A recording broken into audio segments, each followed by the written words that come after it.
what we're going to do within this hour. We're essentially going to reset your mind, right? Because at the moment, the reason you're here is because you have a fear of being seen potentially, right? And we're going to shift that to an excitement to be heard.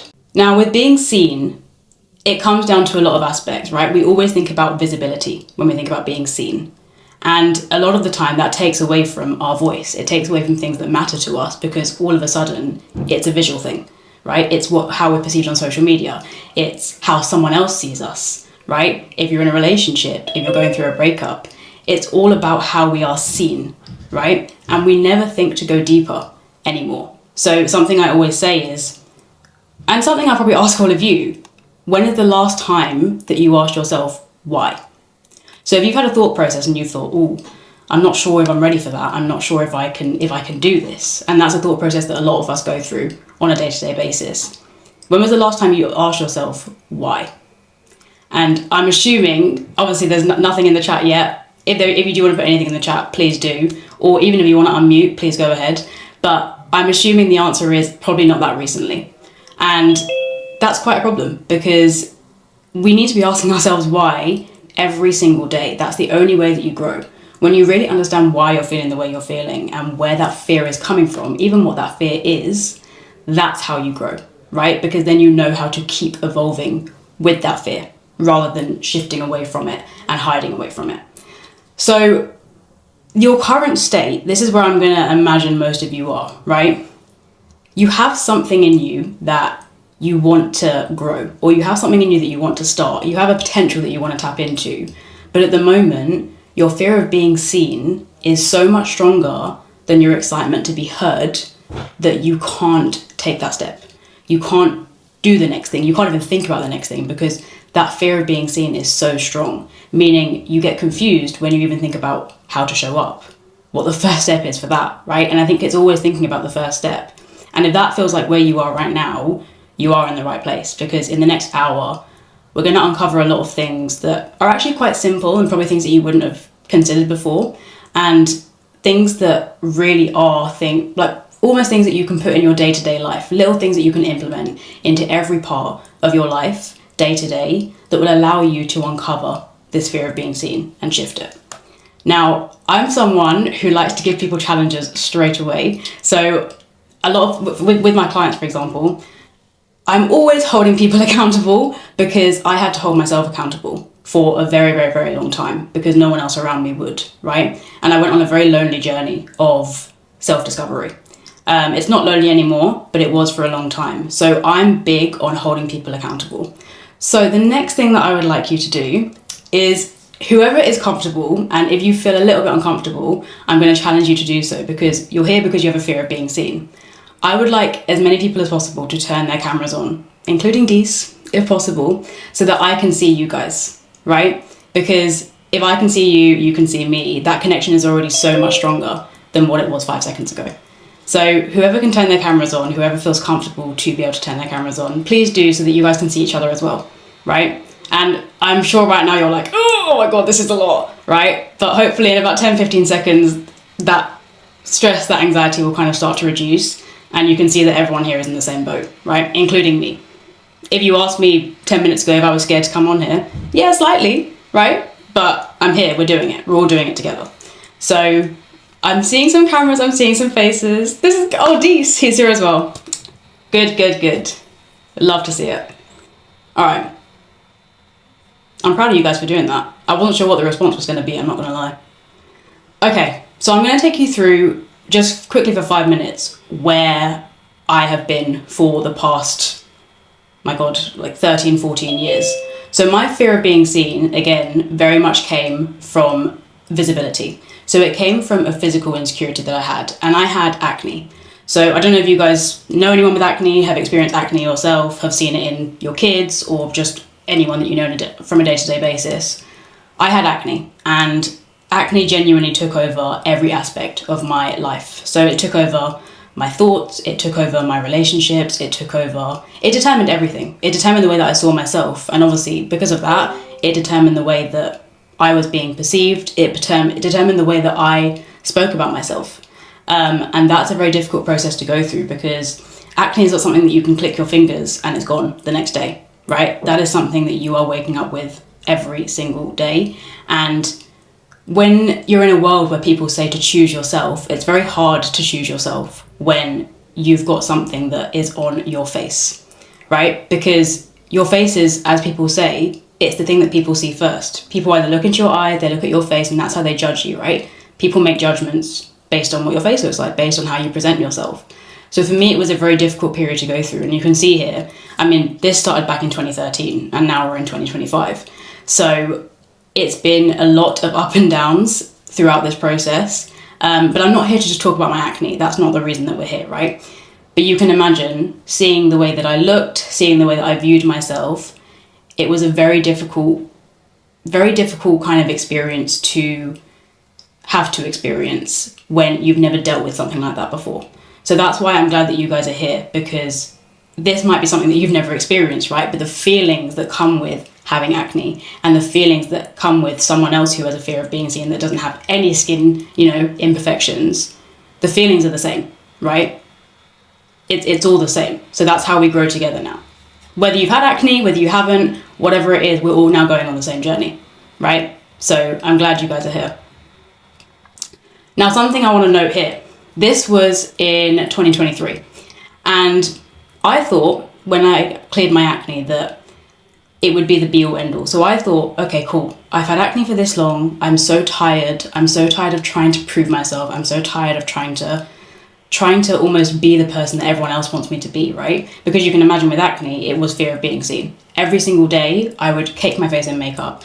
I would wear a hood. I would make sure that my hair was around my face because I had a constant fear of being seen. Even going downstairs sometimes, like my bedroom, for example, right? I would stay in my bedroom as much as possible. It was like my safe space because even going downstairs to go and see family was daunting for me. So I had genuinely every single second of my life was a fear of being seen. That's how I was living. That was my identity. So when my skin cleared, I thought, oh my God, this is it. This is the almost the key to the lock, right? My life is going to change forever. This is exactly where I need to be. And everything in my life is going to fall into place. I was so wrong. It's unbelievable because I enjoyed my clear skin for one day. It was the best day of my life. I was like, oh my God, this is great. And the next day, something felt empty within me. There was something that I couldn't put my finger on it because I still had a fear of being seen. All of a sudden, there was a camera in front of me and my phone, right? I was going to take a picture of my phone because I had clear skin. I had something to show off now, right? And this might relate to a lot. I feel like a lot of you will be able to relate to this. When you finally have something to show off, we all get this shiny object syndrome, right? When you've got something that you wanted for such a long time, you want to show it off. This was my skin for me. I was like, I can finally post a picture without makeup, right? Like, this is it. Oh my God, I'm going to get so much love. I'm going to get whatever, right? Validation. That's what I wanted. And for some reason, I don't know, I just couldn't shake it, but there was something within me that just didn't feel aligned. I was like, I shouldn't be feeling this way now that I've got everything that I ever wanted. And I didn't know what to do. So I literally just burst into tears. And I was like, okay, I need to dig deeper here because there is something, whether it's from the time that I had acne or whether it's from before, but there is something that is attached to this fear of being seen that has nothing to do with my physical appearance. And I had no idea what that thing was. So whether it's something that you're going through at the moment that's linked to a physical insecurity, whether it's something that's more of an emotional and an in-depth insecurity, whatever it is that you feel like is stopping you from really going all in and having that fear of being seen, that's what we're going to get into now. Because as you can see, and I think if you haven't had acne, put yourself in that situation, put yourself in my shoes, right? Having some sort of physical insecurity for over 10 years, finally getting the thing that you want and it not feeling great. It's like the worst feeling in the world because I genuinely felt like I was back to square one, but even further back because now I didn't have the insecurity to blame anymore, right? I didn't have the acne to blame for not showing up. So then what did I blame, right? There wasn't anything physical anymore for me to kind of talk about. So I just want to fast forward to now because this is a journey that I am honestly so proud of, and it's a journey that looks different for everyone, and that's why I love it so much because for me now I love being seen, but again it's that excitement to be heard for me more so than anything else. I I don't care about being seen, I wouldn't say. But for me, it's that every time I am seen, it's the message that I'm spreading, right? So from someone who used to rely on CeraVe, for example, right, to feel good about themselves, now I'm working with brands like CeraVe, you know, and it's that shift to, oh wait, I had value this whole time and I told myself I didn't for 10 years, right? Because I had this fear within me that if I put myself out there, I would be rejected, right? That's what it was for me. It was very much the fear of rejection.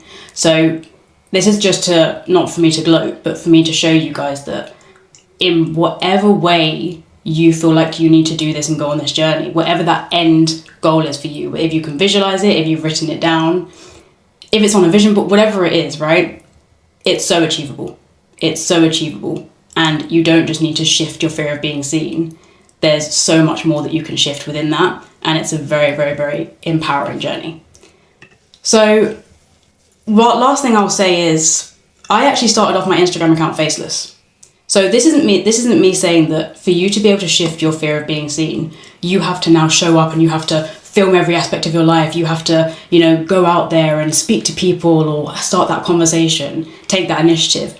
That's not what I'm saying, because actually that can push you a lot further back than you want to be pushed, right? And when I say that, I mean, okay, we're in a world now where we are always thinking about what other people think about us, and that's where a lot of fear of being seen comes from, right? So with this, when I started my faceless account on Instagram, which was the same account that I have now, that's got me all these amazing opportunities, I started it because of the fear of being seen, right? That's the only reason it was faceless. If I had no fear of being seen, it wouldn't have been faceless. But actually now looking back, I wish that the first post that I had posted would have been of my face, whether I had acne or not, right? Because I went through a phase of kind of having acne, not having acne, because I was on all these different meds and whatever else. So I wish now that I had just started fully being myself and being vulnerable, because that is, in my opinion, really shifting the fear of being seen. I think for the first year, I didn't do it in the way that I would have liked to, but it's led to what it's led to. So I'm so grateful for the journey, but now I want to take you guys through how you can do this so much quicker and so much easier. So there's this amazing quote that when I was studying psychology, I came across it. And it's by Virginia Satir, who's a family therapist, famous in psychotherapy, famous in the world of NLP as well, which is neuro-linguistic programming. And that's where my qualification is. So I'm a master NLP practitioner.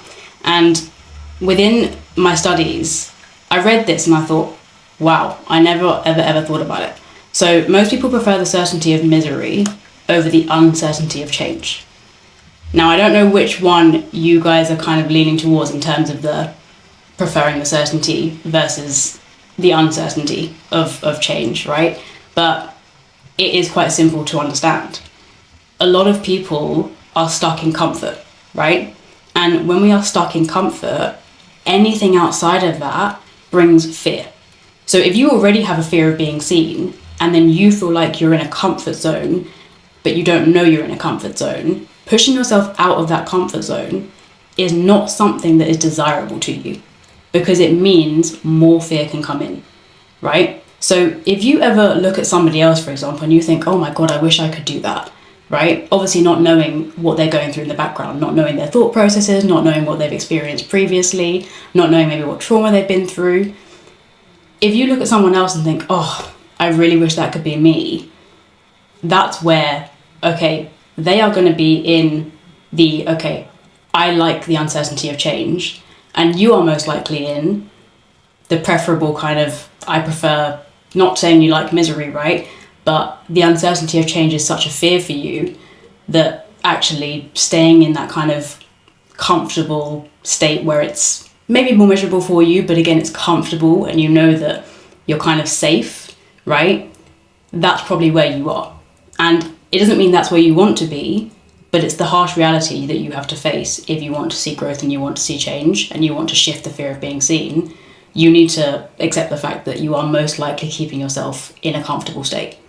And comfort is a very, very, very difficult thing to understand, because you want to be comfortable, right? Most people say, well, yeah, I really want to be comfortable. That's something that I strive for. I want the people around me to be comfortable. But there's a level of comfort that is too far, because it means that you have kind of almost leveled yourself off here, right? And you can't surpass it without fear.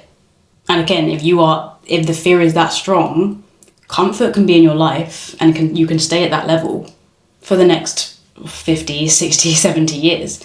And if that is the case, you need to ask yourself, okay, am I ready to accept that the uncertainty of change, yes, it's scary, but am I ready to accept that it is something that I need to embrace? And that's the difference, right? Again, no one is asking you to do something that you are terrified of doing. It's the steps that you take, right? Because uncertainty is just uncertainty. It's just a phrase. It's not even an emotion, right? It's just uncertainty. But the emotions that you tie to it, that's where the fear of being seen comes. Because you might be seen to fail. You might be seen to get rejected. You might be seen to be embarrassed. And that's where you need to be honest with yourself. So the first thing I would say to do here is ask yourself, what am I scared to be seen doing? Or what am I scared to be seen feeling? As soon as you have that answer, you can almost then reverse engineer. Because if you think, okay, well, I'm scared of being rejected.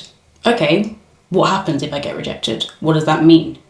Right? And you can ask yourself that again and again and again and again. And I'm going to get into this later because I have a little theory about it. And it's really helpful to kind of implement in your day-to-day life. But just always think, okay, then what? Then what? Then what? Then what? Because you can reverse engineer. And again, I'll get into this in more depth. So I want to talk about identity very quickly, because I don't know if any of you, I'm assuming most of you have, right? You could even raise your hand, because I think you can raise your hand in Zoom, right? There's like a little feature. Dees, is there a little feature where you can kind of like raise your hand? Yes, I'm not sure if you'll be able to see it, but yes. Okay, fine. So these are the most common things that we tell ourselves, right? Okay, well, Dees is raising his hand, great. Yeah, so these are the most common things that we tell ourselves, right? I'm insecure, I'm boring, I'm stupid, I'm lazy, I'm ugly. You can read these, right? And you probably have told yourself these things multiple times, whichever one it is, right? I'm sure you identify with at least one of them. Now, the reason that I've written identity in the middle is because as soon as you tell yourself you are something, it becomes your identity, right? Now, the way that this relates to the fear of being seen is that if you have identified, for example, with insecurity, right? I'm insecure. If you have identified with I'm insecure, you have now told yourself, okay, whatever situation I go into, whatever environment I put myself in, I am an insecure person. So what does that mean? That means that you then show up with your head held down. You show up already doubting yourself. You show up that you can't. You show up in a way that almost kind of you're limiting yourself from before you even really tried, right? And that's just how you operate and how you live your life. That's how you function, because you've identified with insecure. The same way if you tell yourself, I'm lazy, right? Which a lot of people do, and they use it as an excuse, right? You tell yourself you're lazy, that means you are going to show up in the world to work, right? For example, you will show up already having loads of things on your to-do list, for example, right? A whole stack of things on your to-do list. And you know for a fact, by the time you get to the end of the day, half of those things are not getting ticked off. You already know they're not being done because you have identified with the fact that you are lazy. You've identified with the term, you identified with the emotions that come with it. And because you've done that, you've already almost predisposed your mind to know that this isn't getting done. But it's okay, we've tried, right? Because you've written the long to-do list, you've tried. So again, that's where the excuses come in. Now, the reason I say this is not to draw people out at all, right? But the reason I say this is because I want to introduce you to, and I think you guys have probably been introduced to this if you joined some of the previous masterclasses, the subconscious mind, right? So when we were talking about our identity, when you say I'm lazy, when you say I'm insecure, what that does is it makes it your identity, as I said. Now, what that does with your subconscious mind, right? Because you've got two parts of your mind. You've got the conscious and you've got the subconscious. So your conscious mind is all the things that you're aware that you're doing. So it's your actions, right? It's the way that you feel. If you say to yourself, I feel really sad, for example, right? That's in your conscious. You know that you feel that way. So the subconscious makes up the majority of your mind.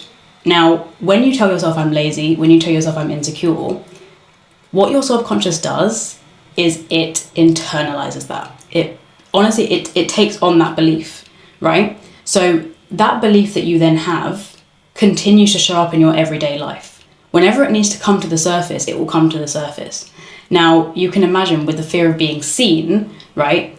If you believe that you are insecure, right, and you've identified with insecure, your fear of being seen is only going to get strengthened and strengthened and strengthened. Because every time you try and do something, every time you try and push yourself, it's going to strengthen, it's going to show up in different ways, and you won't know how to navigate that, right? And if you don't know how to navigate it, you're going to then doubt yourself, because it's only you who understands what's going on in your mind. It's only you who knows that you're insecure. So if you then doubt yourself, right, that fear of being seen becomes even stronger, because you don't want to be seen as the person who doubts themselves. You don't want to be seen as the person who doesn't know what they're doing. So again, you'll kind of seclude yourself away, because someone noticing that about you is probably one of your worst fears, right? And this is where, when we talk about turning your pain into purpose as well, I want you to relate this back to my journey slightly, because as I said, when I had this insecurity and I identified with being insecure, I identified with being ugly, I would show up in that way, right? Because I believed that that's who I was. So when I had this fear of being seen, because I believed I was ugly, because I believed that I was insecure, every time I got a compliment, for example, I wouldn't be able to take it. I'd be like, oh no, but you're, like, if someone commented let's say someone commented my clothes, right, and said, oh, I love your jeans, I would say, oh yeah, but like yours are so much nicer, and I would always give it back to the person, because the attention being on me, I couldn't handle that, right? If the attention was on me, that meant that I was exposed. It meant that someone could then think deeper or look deeper into who I am. They might ask me more questions. So I would always shift, and I'd always say, okay, well, if the attention is on me, how do I get it off me? And the first thing to do would always be to kind of deflect that and put it back onto someone else, right? So for me, for example, it was, I could never, ever, ever take a compliment, ever. And that was for, again, over 10, 12 years of my life. I did not take a single compliment without quickly shifting it and saying, okay, well, yes, that's fine, but you look better, or you are better, okay? So when you think about your conscious and your subconscious mind, I'm glad, if you haven't seen this before, or you don't know this concept, I'm glad that you do now, because the way that I describe it is, this is my theory, but it's the ice cream theory. Hopefully it becomes a massive theory one day. But this is the ice cream theory, right? So your conscious mind, as I said, it's the 10%. So when you have an ice cream cone, right, you can see all the nice swirly stuff on the top, right? All the stuff that you can see and you can physically, you're aware of, right? All of that is on the top. And in the ice cream cone, when you get to the bottom of the ice cream cone, and you've kind of got like the melted residue and like just all the rest of the stuff that was initially at the top, right? And it's kind of filtered through towards the bottom, and you can't see it anymore, right? You can feel a little bit of it sometimes, but you can't see it. So everything that's from the cone downwards is your subconscious, right? So it's all that stuff that is slowly melting away, because when you kind of identify with, I'm insecure, I'm lazy, right? Initially it's in your conscious, but again, it's the subconscious processes that are allowing you to have this fear of being seen. It's not coming from your conscious. So when you tell yourself that you can't do that unless you look your best, or you can't do that until you've achieved that thing, right? Or until you've hit that certain income goal, for example, right? Or even with breakups, right? When you're going through a breakup, you tell yourself, until I'm fully healed, I can't date again, or I can't put myself out there, I can't reach out, or whatever it is. In that moment, you have then confirmed that until you have got to a certain level, right, you cannot be seen. But here's what's going to happen. Even when you get to that certain level, because of these beliefs that you have, something else will happen. And when I say something else, I mean you'll get to that level, and again, as I said, higher level means higher level problems. That fear is only going to be intensified. So actually, that fear of being seen is going to come with you along your entire journey until you shift it, right? So again, I want you to think now, when it comes to this fear, it's all the stuff that's in the ice cream cone. You can't see it, right? You might be slightly aware of it, but it's all the stuff, all the residue that's in the ice cream cone. Okay, so this is something I want to talk about now, because I know that I said earlier, there's the fear of being seen, and then there's the excitement to be heard, right? And that's what we're shifting towards today. So fear and excitement, I want you to think about, and hopefully you guys know about the fight or flight response, right? So fear and excitement, they do feel quite similar in a way, because when you are scared, your heart might start racing, right? That anxiety might come in. The same way that when you're excited, your heart will start racing, you'll be pacing, and right? These two things are very similar. And this is what I want you to realize. Fear and excitement, they're the same, right? They have the same physiological responses. But all that's happened is they're just different labels. That's it, right? So fear you associate with the things that you associate fear with. Excitement, you associate whatever you associate excitement with, right?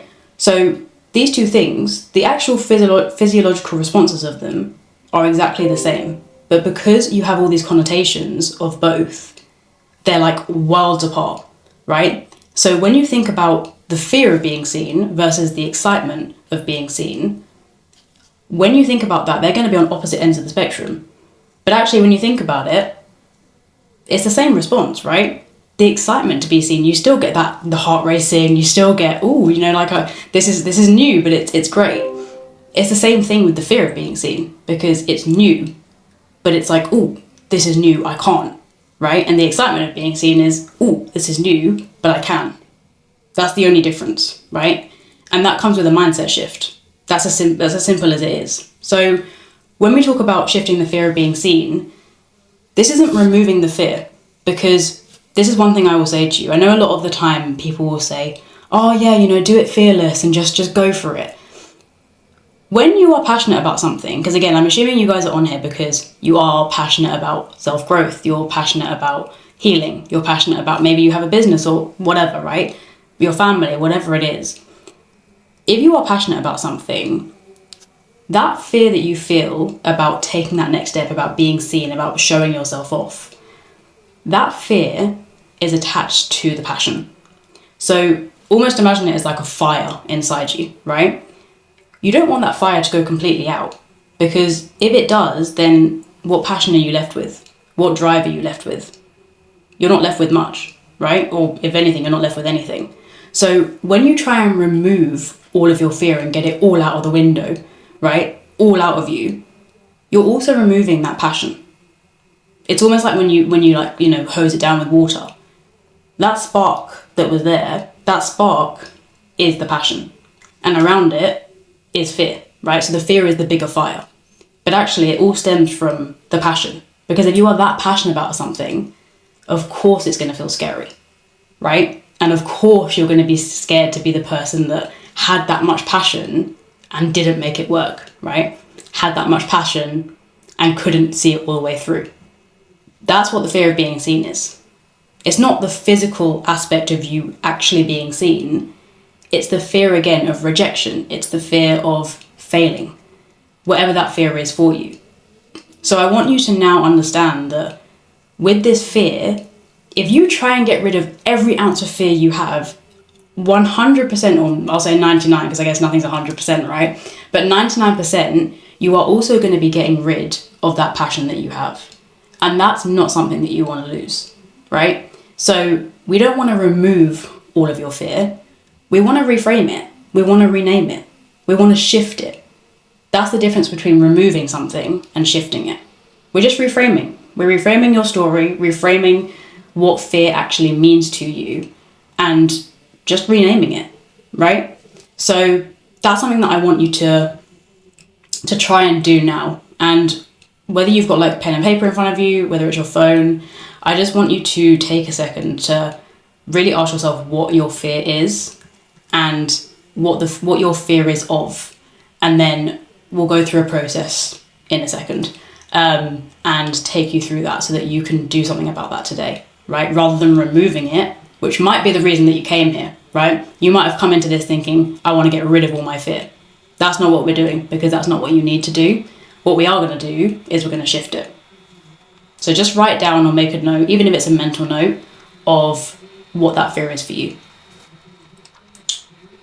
The next thing I will get onto is limiting beliefs. So again, when it comes to your fear of being seen, right? Like I said, a lot of people will have a fear of failure. They will have a fear of rejection. So when I was talking about the ice cream theory of your conscious versus your subconscious mind, this is where we kind of look into your subconscious in even more depth. So a lot of the time, whether it's from our past, whether it's from when we were kids, right, in childhood, you will pick up limiting beliefs within your time, right? Within your upbringing, within adult life, you will pick up these limiting beliefs. So, for example, the most common ones are, I don't know enough, I'm not interesting, I can't handle it all, I'm not good enough, if I try I'll fail, I can't move past this. And I'm 100% sure, as you read through those, you will identify with at least one. Or you'll know and be able to think of a time where you felt at least one of these. Or more, right? Now, these are so common because they are so deep. And they're so deep rooted. That's why, because they're so deep rooted, it's very hard to get rid of them. And that's why a lot of people will identify with them. Because a lot of the time we think that we're getting rid of these things, and actually we've just tried to kind of, surface level get rid of them, but they're still there deep down. And that's why, as I said, when it comes to fear of being seen, you will kind of be driven by every single one of these limiting beliefs. This whole time I've been holding myself back, but actually it was never about physically being seen. It was about all the things that led up to this point, right? All the beliefs that I took on, or all the things that I've been scared of that have nothing to do with being seen itself, right? The fear of rejection, as we said, the fear of failure. That's what it is. It is not being seen itself. And that's the key point here, because when we talk about, again, turning pain into purpose, again, because it's so personal and it can be so personal, that fear is only going to be heightened. And I'm assuming, again, you are all here because you are going through something personal, or you have been through something that's quite personal to you.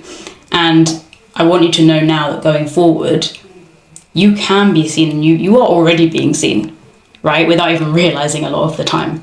So keep pushing that, because the more you push it, the more you are going to grow, right? And know that in the background now, there are things that have been almost harnessing there and kind of like just sitting around waiting for this moment of, okay, are you going to lean into the uncertainty of change, or are you going to stay in comfort?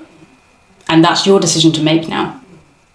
But when we talk about turning pain into purpose, purpose continues, right? The same way that pain continues. So it's your choice, right? Do you feel like the pain is something you want to continue living with? Or do you want to start living with purpose, knowing that now you can be seen? You can be seen, and that is your purpose, right? To be seen doing whatever it is you want to do. Even if it's to be seen failing. Maybe that's your thing. Maybe you're the person that gets seen to fail because that failure is always going to lead to something, or that failure always has a lesson within it. And that lesson is the next thing that you act on to then fail bigger, right? Fail the next time, fail at a higher level. So make that reframe. It's the fear, right? The fear that has been driving all of this, not being seen. Being seen itself is something that you're already being seen. So remember that now going forward, that every time you feel like being seen is the thing that's almost the be all end all, and it's really scary, it's already been happening for the past however long you've been alive, right? And I think that's what I'm going to leave you with.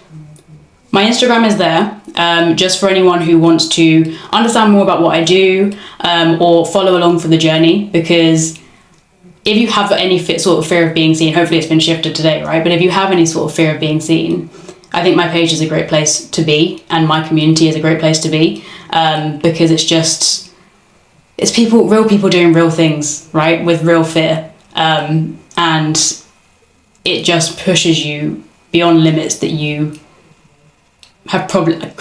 beyond limits that you've ever imagined you could achieve, right?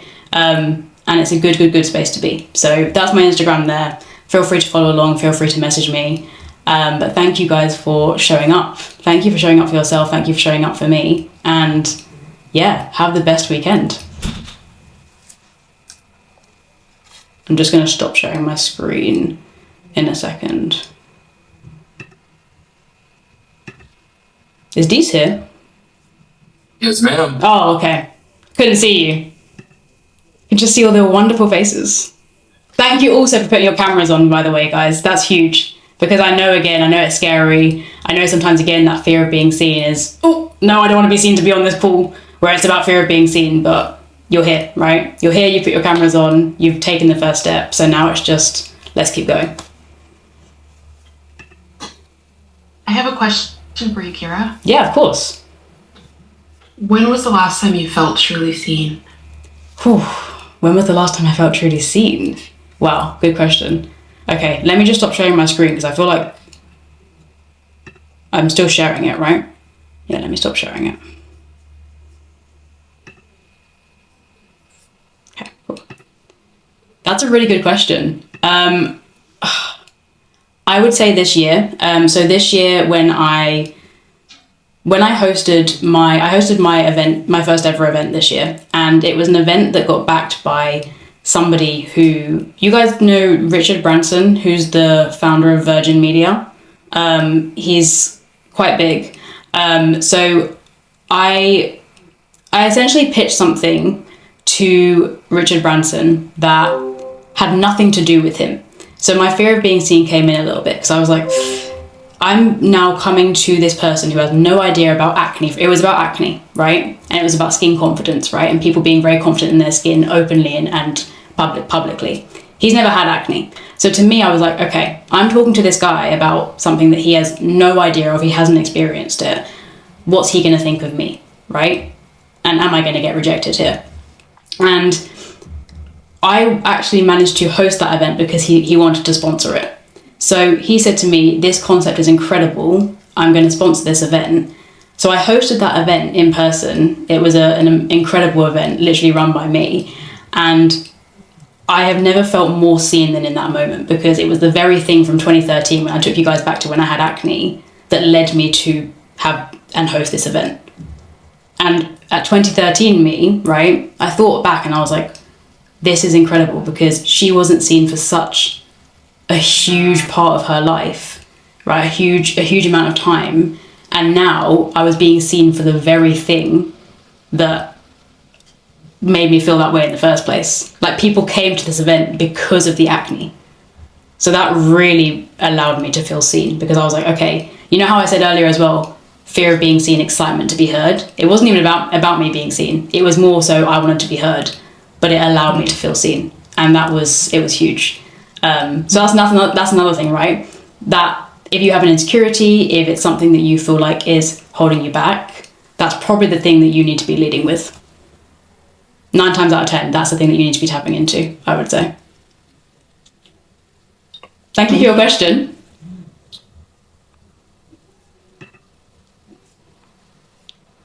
Any other questions? Go ahead, Nisha. Thank you so much, Nat, for asking. Yeah, thank you for your question. Sorry, I don't know if you heard me, but I said thank you for your question. Can you hear me? Yes, sorry. I felt like your mouth was moving, but I couldn't see anything, and I was like, is she saying something? Is she not? I'm not sure. No, I was taking it in, and that was one of my fears, actually, asking a question. Because I don't want to come off as, what if it's a stupid question? I get in my head. I don't want to come off as incompetent. So that was didn't at all, but practice. That's huge. And then, yeah. You should be so proud of yourself. I feel so vulnerable right now. Don't. Yeah. Honestly, you've done amazingly. Yeah, thank you. I really loved your response, though. Thank you. No problem at all. I'm very proud of you. Oh my god, this is great. Okay, hi. I have a question. Yeah, of course. It's going back to something that you talked about earlier with having the comfort to be miserable or change. I don't remember exactly what you said. So I have a question.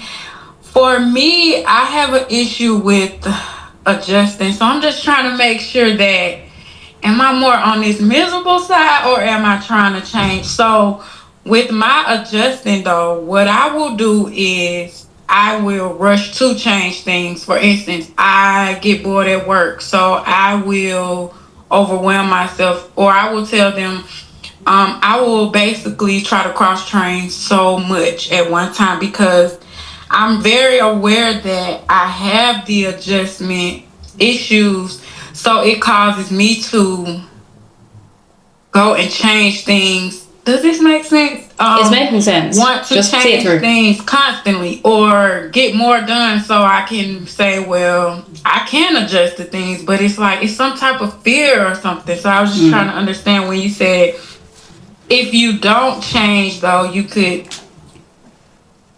be more on that miserable side. Yeah, and that, I mean, it comes down to the comfort, right? So you know how I was talking about the way that you've probably been operating for such a long time now, as you said, with being bored at work, right? When you go into work, you probably already told yourself that you're going to be bored at some point throughout the day. You probably already confirmed in your mind that between 1 and 3, I'm going to be bored. So I'm going to have to find something to do, or I'm just going to have to get on with it, but I'm going to be bored, right? And that's the comfortable state that you're in, because you're operating on that system every single day, right? So every single day you are, because you've been bored the day before, it's kind of confirmed to you, okay, yeah, I thought I was going to be bored. I am bored. Okay, so tomorrow's going to be the same, right? Okay. And obviously, it doesn't always have to be miserable. It doesn't always have to be misery, but a lot of the time it is, because we are people in this group, right, that want change. You want growth, you want change, otherwise you wouldn't be here. That's why I said misery, because a lot of the time we see misery as something that we have to avoid, right? And a lot of the time we do want to avoid it, but that comfort that we're talking about, that I'm talking about, it leads to misery, because you could be stuck in that comfort stage for a very, very, very long time. And the longer you're stuck in it, eventually it's going to get to a stage where you're like, well, I don't want to do this anymore. Like, I don't want to feel this way. I want to strive for something. I want to go for that next goal, that next step, right? So as you said, when you try and rush for change, it's because you've got that drive. You know that you want to change something. Otherwise, you just stay in comfort. You would just do the 1 to 3 2-hour boring session every single day and just continue with your life. Right? But because you're trying to change something so quickly and so instantly, and you kind of get those rushes, it's because that drive is there. Right? But again, at the moment you might be slightly more stuck in the comfort stage, because that uncertainty of where that drive will take you is quite strong as well. Yeah. And the uncertainty, as you said, will be the thing that's holding you back. So I would say with the uncertainty, start doing it slowly. So maybe, right, this is something to say. I know you didn't say that from 1 to 3 p.m. every day you're bored, right, at work. But if you know that every day at work there's kind of a time period where things kind of slow down a little bit and you don't have as much to do, find something to do in that time period. Find something to do and replace that bored feeling and identity with whatever identity you're trying to go for, right? Whether that's it going out if you can, whether that's checking in with a friend, like whatever it is that you want to do, whatever you're striving for, replace that time. Because it's going to allow you to start consistently holding yourself accountable first, but stepping into that identity that you want to get into. And then you don't have to be in a rush, right? Because then you're showing up every single day, even if it's for half an hour a day. But then you don't have to all of a sudden be like, oh my God, I have to do it now. But it's now or never, because you're slowly doing it every single day. And you'll enjoy the process a lot more. It won't be so up and down. It will just be a slow and steady ladder, almost. Okay. Thank you so much. No problem. Thank you for your question. Any other questions or anything? Nick has his hand up. Go ahead, Nick. Hello. So one of the things that you had touched on was feeling like we can't move forward until we achieve blah blah blah. XYZ. And being stuck in that. For mine is, and you had touched on this as well, is healing from a past relationship before I enter a new one. And my question is, where's the balance of making sure that I'm healed enough to move forward without being stuck? Have you healed from past relationships before? So before this previous relationship that we were just spoken about, have you been... Oh, so that was your first I jumped relationship? from one relationship to the next. Okay. And I'm trying to not do that this time. Okay. Because it hasn't worked. So do you have a time frame in your mind? Did you set yourself... When, for example, this breakup happened, did you set yourself a time frame of in 4 months' time I'm going to be fine, or anything like that? No, it's as long as it takes is as long as it takes. Okay. So at the moment, then I'll ask you a question. Do you feel ready to start dating again? Big question, but... See, I don't know. Okay. Why do you feel like you don't know? the unsureness of, am I healed enough to not repeat previous behavior going forward? Okay, so that comes down to what your definition is of enough, right? Because again, it comes down to an identity issue. So it's also looking at you maybe thinking that you need to be enough for the next person, right? Because at the moment, obviously going through a breakup, it's so normal. We feel like there's, you know, we've kind of identified with the things that we could have done better in the previous relationship. And then we kind of tell ourselves, oh, well, you know, if I handled it in that way, maybe we'd still be together, or maybe it would have gone a different way. So you are probably now questioning, rather than questioning if you're, you know, if you've given yourself enough time, you're probably deep down questioning, am I enough to step into this new era again? Okay. So, and then what I want you to do going away from this is I want you to either write it down or in your mind, ask yourself what enough means to you. Whether that's based on your past relationship, whether that's based on just who you are right now, what is enough? Even if that's traits about yourself, like write every single one down, just so that you fully understand what enough even is and what that means to you. Because then you'll have your answer. If you've checked all those things off, you're ready. If you haven't, it means there's still things that you need to work on. That makes perfect sense. Good. Thank you. I'm glad. No problem at all.